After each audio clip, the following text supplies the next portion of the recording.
আমি এই মুহূর্তে আছি গাজীপুরের জয়দেবপুরে অবস্থিত ঢাকা প্রকৌশল ও প্রযুক্তি বিশ্ববিদ্যালয়ে। আপনাদের জানিয়ে রাখি, এই ঢাকা যে প্রকৌশল ও প্রযুক্তি বিশ্ববিদ্যালয় রয়েছে, এই বিশ্ববিদ্যালয়টিতে কিন্তু নতুন ভিসি নিয়োগের পর থেকে উত্তপ্ত হয়ে ওঠে পুরো ক্যাম্পাস। এখানে যারা আন্দোলনরত শিক্ষার্থী রয়েছেন তারা কিন্তু টানা 6 দিন এখানে আন্দোলন করেন এবং গেল 2 দিন যাবত তারা কিন্তু ডুয়েট ব্লকেট কর্মসূচি পালন করছেন। আমরা আপনাদের দেখেই যে এখানে যে ক্যাম্পাসের যে প্রধান যে ফটকটি রয়েছে, সেই প্রধান ফটকটি কিন্তু কিছুদিন আগেও আমরা দেখেছি যে তারা প্রধান ফটকে তালা দিয়ে দিয়েছিলেন এবং আজকে সকাল থেকে আমরা দেখেছিলাম কিছুটা শিথিল ছিল।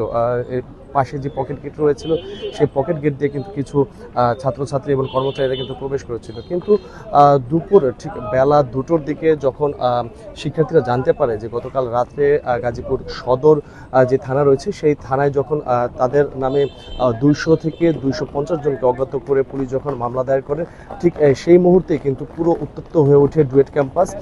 আপনারা দেখতে পাচ্ছেন যে ইতিমধ্যে কিন্তু আমরা ঠিক 3টার সময় জানতে পারি যে ক্যাম্পাসে একটি গুঞ্জন ছড়িয়ে পড়ে যে নতুন ভিসি তিনি ক্যাম্পাসে প্রবেশ করবেন। এমনটি গুঞ্জনের পর কিন্তু পুরো ক্যাম্পাস কিন্তু উত্তপ্ত হয়ে পড়ে। এখন ইতিমধ্যে দেখতে পাচ্ছেন যে ক্যাম্পাসের যে সকল পরিত্যক্ত আসবাবপত্রগুলো রয়েছে, সেগুলো দিয়ে কিন্তু ক্যাম্পাসের যে প্রধান ফটকটি রয়েছে সেটিতে কিন্তু একটি শক্ত বেষ্টনী কিন্তু এখানে সেটি তৈরি করছেন এখানকার যারা আন্দোলনরত শিক্ষার্থীরা রয়েছেন তারা। আমরা কিন্তু দেখেছি যে বেশ কিছু পরিত্যক্ত আসবাবপত্র এবং কিছু গাছের গুঁড়ি, এই সেখানকার পরিত্যক্ত যে সকল পানির ট্যাঙ্কগুলো রয়েছে সেগুলো কিন্তু নিয়ে এসে এখানে জড়ো করছেন এখানকার আন্দোলনরত শিক্ষার্থীরা। এবং তারা কিছুক্ষণ আগে এখানে কিন্তু ডুয়েট যে ব্লকেট কর্মসূচি ছিল সেটি পরে কিন্তু তারা এখন কমপ্লিট শাটডাউন এমন ঘোষণা কিন্তু তারা দিয়েছেন। তারা কিন্তু জানিয়েছেন যে আজকে ঠিক বিকেলবেলা কিন্তু তারা এখানে যে আন্দোলনরত শিক্ষার্থী রয়েছেন তারা কিন্তু আমাদের সাথে কথা বলবেন। আপনাদের যদি একটু দেখায় যে এখানে দেখতে পাচ্ছেন যে আন্দোলনরত যেই শিক্ষার্থীরা রয়েছেন তারা কিন্তু ওই যে গাছের গুঁড়ি নিয়ে এসে ক্যাম্পাসে একটি শক্ত যে ব্যারিকেড অবস্থান প্রধান গেটে সেটি কিন্তু তারা তৈরি করছেন। আমি জানিয়ে রাখি যে গেল 3 দিন আগে যখন ক্যাম্পাসে নতুন ভিসি প্রবেশ করতে ক্যাম্পাসের প্রধান ফটকে আসেন, ঠিক সেই সময় এখানে যারা আন্দোলনরত শিক্ষার্থীরা ছিল তাদের সাথে কিন্তু নবনিযুক্ত যিনি ভিসি রয়েছেন অধ্যাপক ডক্টর মোহাম্মদ ইকবাল হোসেন, তিনি কিন্তু প্রবেশ করতে না পেরে পরবর্তীতে গাজীপুরে যে সদর উপজেলা পরিষদ কার্যালয় আছে সেখানে কিন্তু তিনি আশ্রয় নেন এবং তিনি উপজেলা নির্বাহী কর্মকর্তার কক্ষে কিন্তু পুলিশের নিরাপত্তায় সেখানে অবস্থানরত ছিলেন।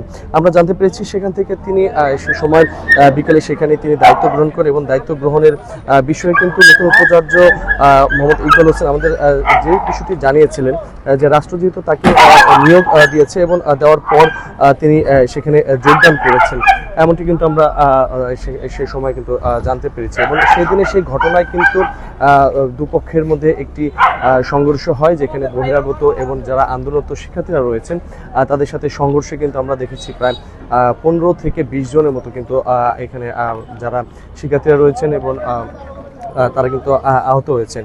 অপর দিক থেকে কিন্তু আমরা পুলিশের সাথে সে সময় কথা বলেছিলাম। আমাদের সদর থানার এবং গাজীপুর মেট্রোপলিটনের কমিশনার যিনি রয়েছেন অতিরিক্ত, তিনি আমাদের যেমনটি জানিয়েছেন যে পুলিশের 7 জনও সে সময় কিন্তু আহত হয়েছিলেন এবং সেই আহতর বিষয়ে কিন্তু আজকে গতকালকে রাতের বেলা কিন্তু গাজীপুর সদর থানায় কিন্তু এই 200 জন এবং 250 জনকে অজ্ঞাত করে কিন্তু মামলা দায়ের করা হয়েছে। আমি আজকে ঠিক সকালবেলা কথা বলেছি গাজীপুর মেট্রোপলিটন পুলিশের অতিরিক্ত পুলিশ কমিশনার যিনি রয়েছেন বেলাত হোসেন, তিনি যেমনটি জানিয়েছেন যে এই সংঘর্ষের ঘটনায় সেদিন যারা আহত হয়েছেন এবং এই আমরা দেখেছি যে প্রধান ফটকে একটি মোটরসাইকেল ছিল, সেই মোটরসাইকেল এবং তিনি যেটি জানিয়েছেন যে ক্যাম্পাস থেকে একজনের ল্যাপটপ সেটি নাকি চুরি হয়েছে। এই সকল বিষয়ে যদি অভিযোগ দেয় এবং অভিযোগ দিলে সে বিষয়ে তিনি মামলা গ্রহণ করবেন এমনটিও কিন্তু জানিয়েছেন। দেখতে পাচ্ছেন যে ইতিমধ্যে এখানে যারা আন্দোলনরত শিক্ষার্থীরা রয়েছেন তারা কিন্তু যে প্রধান ফটকটি রয়েছে সেটি কিন্তু একটি শক্ত যে জোরালোভাবে যেন এটিকে গেটটিকে কিন্তু তারা বিভিন্ন আসবাবপত্র দিয়ে সেখানে কিন্তু জোরালো একটি অবস্থান তারা কিন্তু নিয়েছে। সব মিলিয়ে আজকের এই ঠিক দুপুরের পর থেকে কিন্তু এই ডুয়েট যে ক্যাম্পাস সেটি কিন্তু একদমই উত্তাল হয়ে পড়ে। ছাত্র যারা রয়েছেন, আন্দোলনরত শিক্ষার্থীরা, তাদের এখন একটাই দাবি, যতক্ষণ পর্যন্ত তাদের এই নতুন ভিসিকে অপসারণ করে তাদের নিজেদের ক্যাম্পাস থেকে বা নিজেদের ইস্যু থেকে যতক্ষণ পর্যন্ত তাদের নতুন ভিসি নিয়োগ না দেওয়া হয় ততক্ষণ পর্যন্ত তারা এই আন্দোলন করে যাবেন এবং তারা কিন্তু ইতিমধ্যেই কমপ্লিট শাটডাউনের ঘোষণা করেছেন।